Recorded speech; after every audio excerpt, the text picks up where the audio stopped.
एक breaking news आपल्यापर्यंत येते ती बघूया। सुनावणी वेळच्या युक्तिवादाचा निकालपत्रामध्ये समावेश करण्यात आलेला आहे। निकालाचं वाचन सध्या सुरू आहे आणि त्याच अनुषंगाने आपण ही ब्रेकिंग न्यूज सध्या पाहतो आहोत। सुनावणीच्या दरम्यान जे युक्तिवाद करण्यात आले, ज्या महत्त्वाच्या मुद्द्यांवर युक्तिवाद झाले, त्याचा निकालपत्रात समावेश करण्यात आलेला आहे। कोकाटेंच्या शिक्षेच्या याचिकेवरचा युक्तिवाद संपलेला आहे आणि आता कोर्टाकडनं निकालाचं वाचन सध्या सुरू आहे। त्यामुळे अगदी काही वेळातच कोर्ट आपला निकाल सुनावणार आहे। त्यामुळे आता माणिकराव कोकाटे यांना जी शिक्षा अटकेची ठोठावली गेलेली होती ती कायम राहणार आहे की त्यांना दिलासा मिळणार आहे, हे आता अवघ्या काही मिनिटांमध्ये कळू शकेल।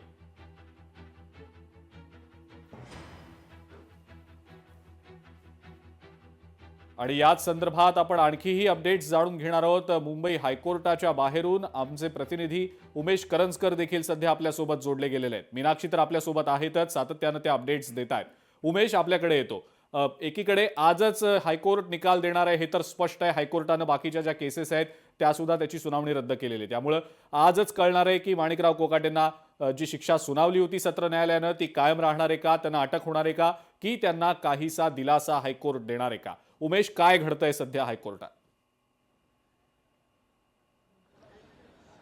नक्कीच अजिंक्य, जर पाहायला गेलं तर आता या काही मिनिटांमध्ये माणिकराव कोकाटे यांना दिलासा मिळतोय का, किंवा त्यांच्यावरची जी शिक्षेची टांगती तलवार आहे ती तशीच कायम राहणार आहे हे आता स्पष्ट होणार आहे। कारण दोन्ही बाजूंच्या वकिलांनी कोर्टामध्ये आपली बाजू मांडलेली आहे।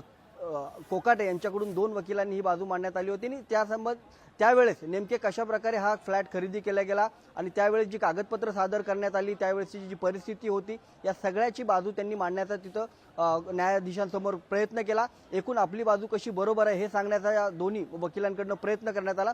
तर जी याचिका या सगळ्या संदर्भाच्या विरोधात करण्यात आली होती, सरकारी वकिलांनी देखील आपली बाजू मांडली आणि कशा प्रकारे या फ्लॅट घेण्यामध्ये गैरव्यवहार झाला, माणिकराव कोकाटे यांनी कशा प्रकारे खोटी कागदपत्र सादर केली, त्यावेळची परिस्थिती कशी खोट्या प्रकारे सांगण्यात आली, ही सगळी परिस्थिती जी आहे ती न्यायाधीशांच्या समोर मांडण्याचा प्रयत्न जो आहे तो या सरकारी वकिलांकडून करण्यात आला। त्यामुळे दोन्ही बाजूची जी बाजू आहे ती न्यायाधीशासमोर मांडण्यात आलेली आहे आणि न्यायाधीशांनी जे निकाल वाचन आहे ते आता सुरू करण्यात आलेले आहे। त्याच्यामुळे थोड्या वेळातच कोकाटे यांना दिलासा मिळतोय का हे सगळं पाहणं तेवढंच महत्त्वाचं असणार आहे। 2 न्यायालयांनी, म्हणजे जे सत्र न्यायालय असेल, जिल्हा न्यायालय असेल, या सगळ्या बाबतीमध्ये माणिकराव कोकाटे यांना दोषी मानलेलं आहे आणि या सगळ्या संदर्भातली 2 वर्ष आणि दंडाची रक्कम असा जो त्यांना शिक्षा जी आहे ती देण्यात आलेली आहे आणि त्यामुळे त्यांचं मंत्रिपद आहे, आमदारकी आहे, सगळं धोक्यात आलेलं आहे। नक्कीच आतापर्यंत त्यांचे जे खाती आहेत ती उपमुख्यमंत्र्यांकडून वळवण्यात आलेली आहेत, मात्र ते खात्याचे मंत्री अजूनही आहेत। त्यामुळे जर ही जी शिक्षा झाली तर त्यांची आमदारकी आणि मंत्रिपद हे दोन्ही जाणार आहे। त्याच्यामुळे आता काही मिनिटातच त्यांच्या या मंत्रिपदाचा आणि आमदारकीचा जो आहे तो निकाल येईल असं म्हटलं तर वावगं ठरणार नाही। यासोबतच जर दुसरी बाजू अजून एक पाहिली तर त्यांच्यावर जे सध्या उपचार सुरू आहेत त्याबाबतची बाजू देखील न्यायालयामध्ये मांडण्यात आलेली आहे। त्यांच्यावर कशा प्रकारे एंजिओप्लास्टी सुरू आहे आणि ते सध्या कशा उपचाराच्या परिस्थितीमध्ये आहेत, त्यामुळे त्यांना दिलासा मिळावा अशी देखील एक बाजू मांडण्यात आली होती। मात्र ह्या सगळ्या बाजू ऐकल्यानंतर न्यायाधीश नेमके आता काय न्याय देतात याकडे सगळ्यांचंच लक्ष आहे। अजिंक्य, बरोबर आहे। पण उमेश, एकीकडे आपण म्हणतो आहोत की माणिकराव कोकाटे यांच्या प्रकृतीच्या दृष्टीनं ज्या वेळेला त्यांच्या वकिलांकडून युक्तिवाद केला गेला कोर्टात, ती बाजू देखील ग्राह्य धरली जावी असं देखील कोर्टाकडे मांडलं गेलं।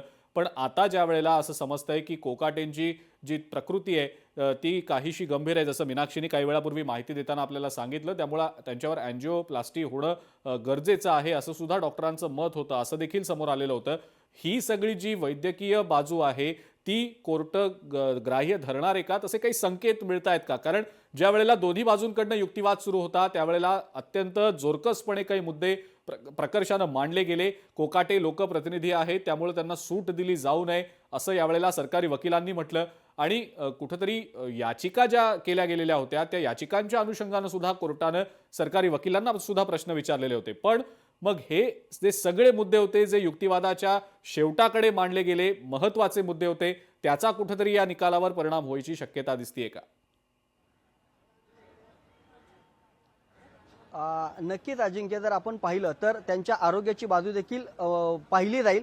मात्र या आता त्यावेळेस त्यांचे जे रिपोर्ट्स असतील, कारण वकिलांनी जरी त्यांची बाजू मांडली असली तरी कागदोपत्री डॉक्टर्सचे रिपोर्ट्स काय म्हणतात, डॉक्टर्सच्या रिपोर्टनुसार त्यांना अँजिओप्लास्टीची गरज आहे का, अँजिओप्लास्टी झाली तर त्यांना किती दिवसाचा आराम गरजेचा आहे, आणि ह्या सगळ्या उच्च रक्तदाबाचा तो त्रास आहे, या सगळ्या बाबतीत नेमकं रिपोर्ट्स काय म्हणतात हे पाहणं तेवढंच महत्त्वाचं आहे. न्यायालय जे आहे ते ह्या सगळ्या गोष्टीकडे प्रकर्षाने पाहणार आहे.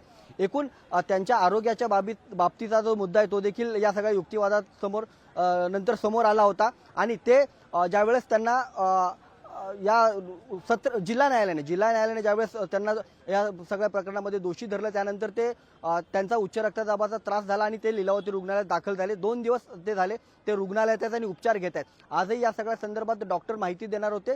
तीच माहिती जी आहे ती कोर्टासमोर देखील सादर करण्यात आली आहे. त्याच्यामुळे त्यांची जी आरोग्याची बाजू ती देखील न्यायालय आहे ती नक्कीच ग्राह्य धरेल. त्याबाबत त्यांना अटक करायची किंवा नाही करायची, किंवा किती दिवसानंतर करायचे, त्यांच्यावर उपचार किती दिवस केले जातील याबाबतचा देखील कारणमीमांसा शोधला जाईल, आणि त्यानंतरच त्यांच्या अटकेची जी आहे ते निर्णय न्यायालयाकडनं घेतला जाईल. अजिंक्य. ठीक आहे उमेश, असेच आमच्या सोबत जोडलेले राहा.